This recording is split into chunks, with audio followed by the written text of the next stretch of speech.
तो मैं कहना चाह रही हूँ कि इनको जवाब बहुत जल्द मिल जाएगा।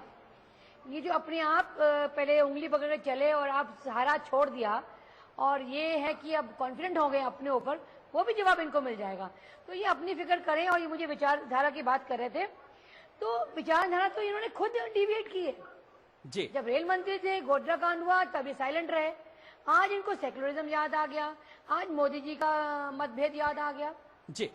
तो विचार मनभेद इनके तमाम अलग अलग हैं, जब जैसे चाहा वैसे मोल्ड हुए ये जी। तो पब्लिक देखती है, वो दिख रहा है इनका जी। अच्छी बात है, पब्लिक तो कांग्रेस की सारी हरकतें देख रही है। आप चाहती थी कि मैं नाम न लूं, अब लड़ूं, तो पब्लिक तो कांग्रेस की विपक्ष में तो एफडीआई के मुद्दे पे, भ्रष्टाचार के मुद्दे पे कहां आपको नहीं घेरा, अभी तक आपको चैन से थोड़ी बैठने दिया। उसमें क्या शरद जी का हाथ नहीं है?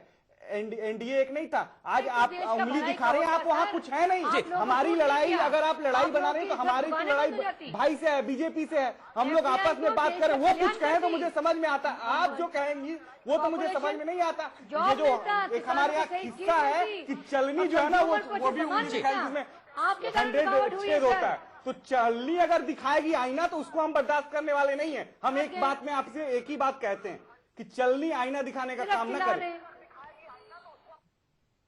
जी। चलिए चुनाव आ रहे हैं, देख लेंगे सर।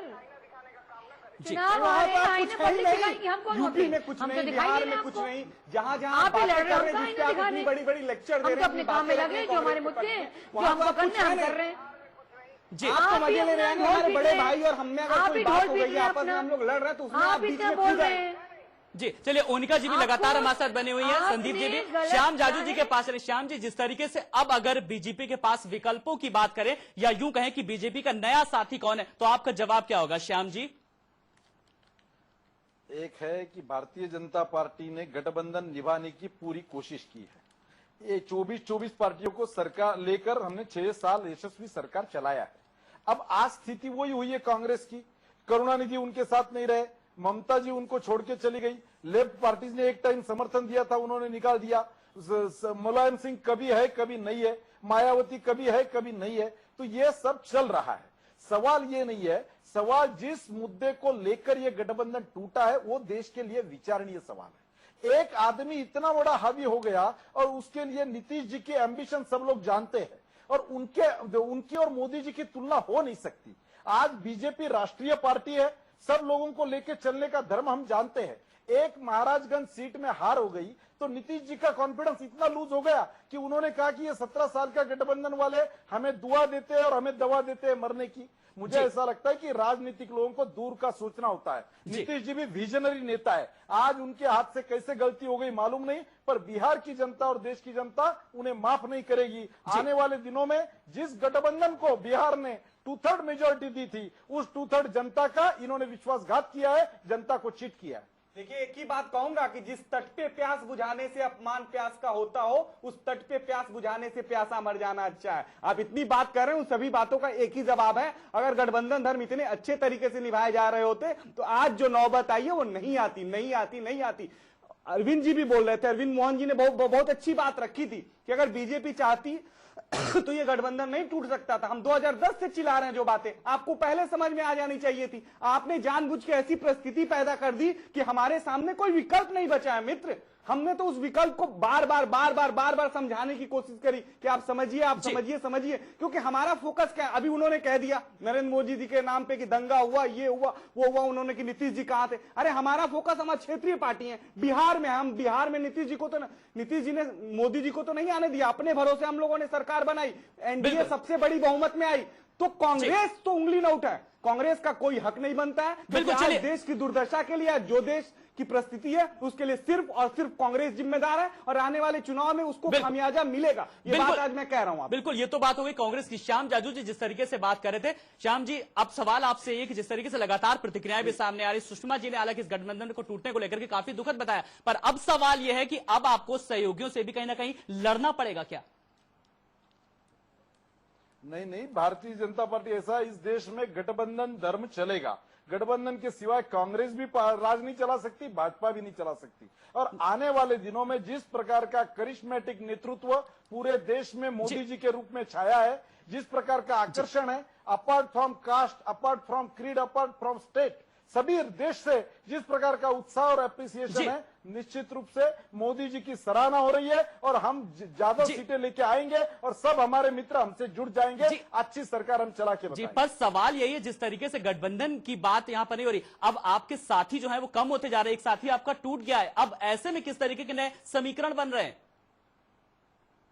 कुछ नए साथी भी जुड़ेंगे और आने वाले आप दिनों में देखेंगे आगे होता है क्या। निश्चित रूप से कुछ सोच समझकर हमने ये भूमिका ली है और आने वाले दिनों में गुजरात का विकास का मॉडल की चर्चा पूरे देश में हो रही है। जी बिल्कुल, गुजरात के विकास मॉडल की चर्चा हो रही है। ओनिका जी भी हमारे साथ बने, ओनिका जी भी कुछ कहना चाह रही हैं। जी ओनिका जी।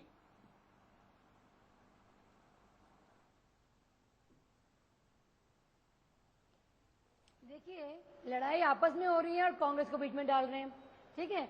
और अभी कह रहे हैं कि हम समझाने की कोशिश कर रहे थे, मतलब ये मैंने जैसे कार्यक्रम में कहा, आप यकीन मानिए ये बड़ी सोची समझी प्लानिंग से चलना चाह रहे हैं कि अगर हम आते तो हम आपके साथ मिल जाएंगे, अगर हम नहीं आते तो आप जुड़ जाइएगा। मतलब ये पूरी खिचड़ी पका चुके हैं ये, और इनको लगता है कि पब्लिक को कुछ नहीं दिख रहा। वो खसियानी बिल्ली खंबा नोचे, वो इनका हाल दोनों का हो चुका है।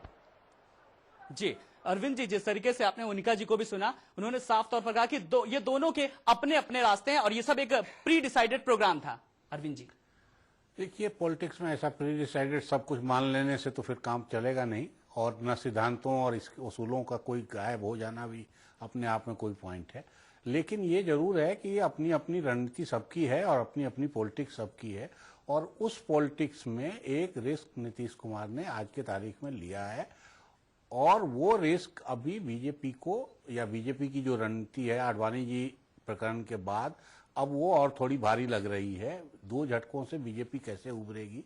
मोदी इसमें अपने को भाग्यशाली माने कि अभी तक पार्टी और संघ दोनों पूरी तरह से उनके साथ खड़े हैं। अभी तक उनमें कोई अपने फैसले को लेके असमंजस नहीं है, लेकिन यही है कि इस फैसले को कितना आगे बढ़ा रहे हैं। अभी वो गुजरात मॉडल की बात श्याम जी कर रहे थे, तो अभी तो बिहार मॉडल और गुजरात मॉडल में भी ये यहाँ आ गया, कल को मध्य प्रदेश मॉडल और गुजरात मॉडल में भी टकराव होगा, छत्तीसगढ़ मॉडल और गुजरात मॉडल में भी। और शिवराज सिंह क्यों मानेंगे कि उन्होंने कुछ किया ही नहीं, जो किया सो मोदी नहीं किया, और वोट लेना है मध्य प्रदेश में, छत्तीसगढ़ में, राजस्थान में।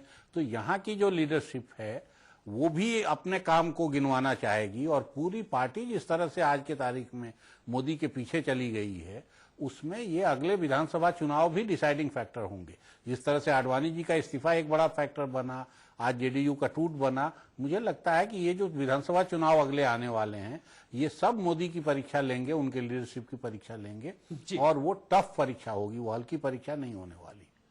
जी, जिस तरीके से अब श्याम जी भी लगातार हमारे साथ बने। श्याम जी, जिस तरीके से बीजेपी जो है अब मोदी को लेकर के इतना आगे बढ़ गई है, क्या लग रहा है?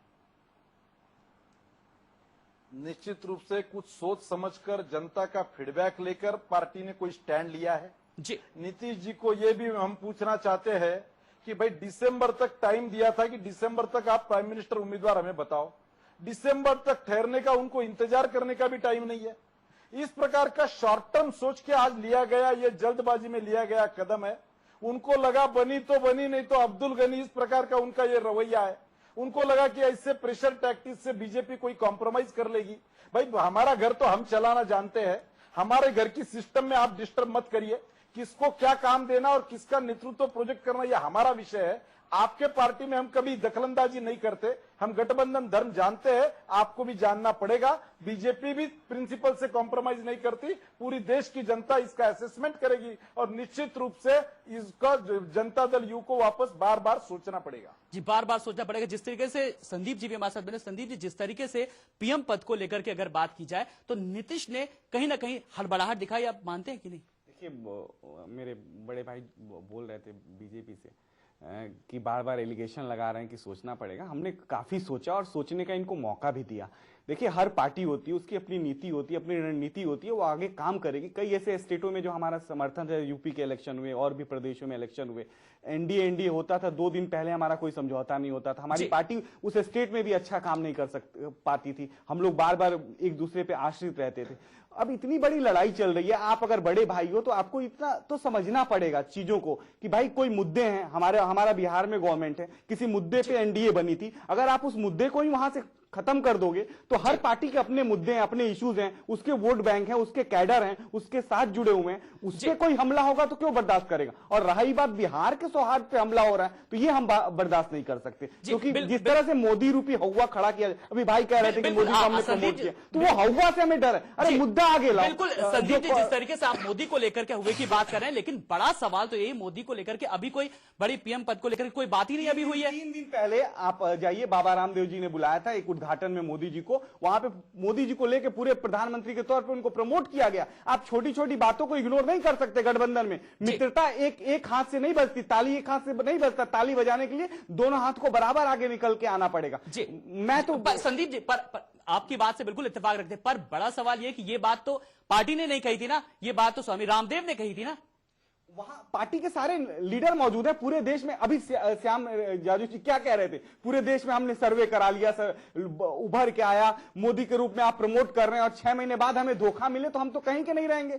ये तो मित्रता का मतलब ये थोड़ी कि हमें आप ऐसा कर दो कि धोबी का कुत्ता ना घर का ना घाट का। हमारे लोग हैं, हमें हमारे वोट बैंक है, हमें अपने लोगों को जवाब देना पड़ेगा। हम बिहार को बिहार बनाने जा रहे हैं। आज तक इतना प्रमोट हुआ है बिहार आगे बढ़ रहा है। उसमें मैं मानता हूं कि एनडीए के मिनिस्टर हैं, लेकिन उसमें मोदी कहां से आ गए बिहार के विकास में। जी बिल्कुल, जिस तरीके से अब अगर श्याम जाजू जी के पास जाए, श्याम जाजू जिस तरीके से संदीप जी ने भी अब साफ तौर पर कहा है कि जिस तरीके से अब जो बात निकल के आ रही है, कंक्लूजन निकल के आ रहा है, 6 महीने बाद आप धोखा देने वाले कहीं ना कहीं।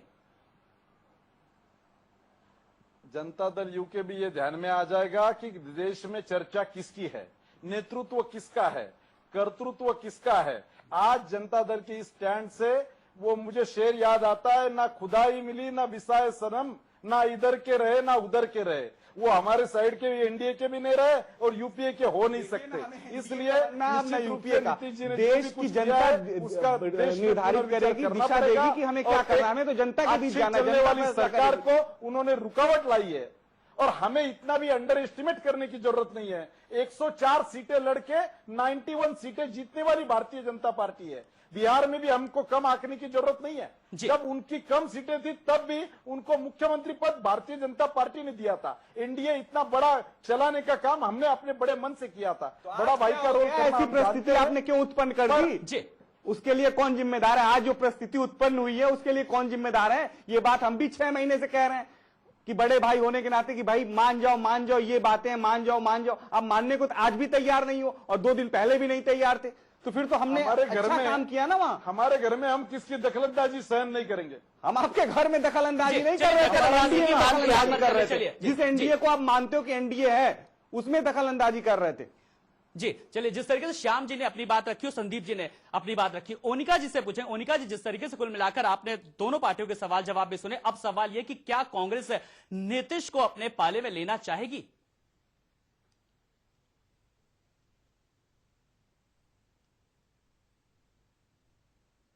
ये बात की बातें हैं। नीतीश जी अपने कद्दावर नेता हैं।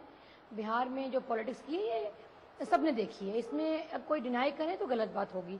लेकिन मैं चाहती हूँ कि आप ऐसे डिबेट और रखें, लेकिन जनता बीजेपी और जेडीयू की असलियत तो देखें। कितनी शेरो शायरी और मुहावरे में उलझे हुए हैं और मुद्दों से भटक रहे हैं लोग। तो बहुत अच्छा कि आपने ये बहस रखी और ऐसी बहस और रखिए क्योंकि बिहार की जनता और देश की जनता को दिखेगा कि ये दोनों सिर्फ और सिर्फ अपने लाभ के लिए पॉलिटिक्स कर रहे हैं।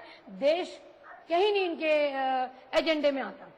जी बिल्कुल, अगर आप बात करें संदीप जी, जिस तरीके से अगर जेडीयू के पास अब कौन कौन से रास्ते, कौन कौन से विकल्प मौजूद है? संदीप जी देखिए, जेडीयू की बिहार में सरकार बनेगी ऐसा विश्वास है आगे, और पूरे देश में हमें काम करने का मौका मिलेगा। पूरे देश में हम लोग अपने पार्टी को खड़ा करेंगे और मजबूती से खड़ा करेंगे, अपने विचार को लेके जाएंगे। और कांग्रेस और की जो पोल है अभी तक नहीं खुली है उसको बखूबी जनता के सामने खोलेंगे। और डिबेट की बात है तो मैं तो चाहता हूं कि और भी डिबेट हो, करप्शन के मुद्दे पे डिबेट हो, और एफडीआई के मुद्दे पे डिबेट हो। डिबेट तो और होने ही चाहिए, क्योंकि अगर डिबेट नहीं होगा तो जनता को पता नहीं चलेगी। और हमारे जो इश्यूज हैं वो क्लियर है, हमारे नॉर्म जो है वो क्लियर है, किसी छुपा नहीं है। हम लोग कोई काम जो करते हैं वो खुले दिल से करते हैं, खुलेआम करते हैं और ने किया। इनको उसके लिए मैं साधुवाद इसलिए देना चाहता हूं कि मिर्ची जो लगी है कांग्रेस को लगी है, तो इसमें कांग्रेस को परेशान होने की जरूरत नहीं है। इसका भी जवाब बहुत जल्द देश देगा। चलिए, फिलहाल अगर हम परेशानी की बात करें तो इस वक्त जेडीयू के पास सरकार बनाने को लेकर के परेशानी, 4 सीटें जो कम पड़ रही है, उनका इंतजाम कैसे करेगी संदीप जी? देखिए, जेडीयू के काम से वहां के बहुत से विधायक हैं जो दूसरे पार्टियों में हैं या निर्दलीय हैं, वो सब प्रभावित हैं, वो समर्थन देने को ऑलरेडी तैयार हैं। वो सारे लोग नीतीश जी के साथ काम करने को तैयार, इच्छुक हैं। जिस तरह से बिहार में विकास हुआ है, जिस तरह से बिहार आगे बढ़ रहा है,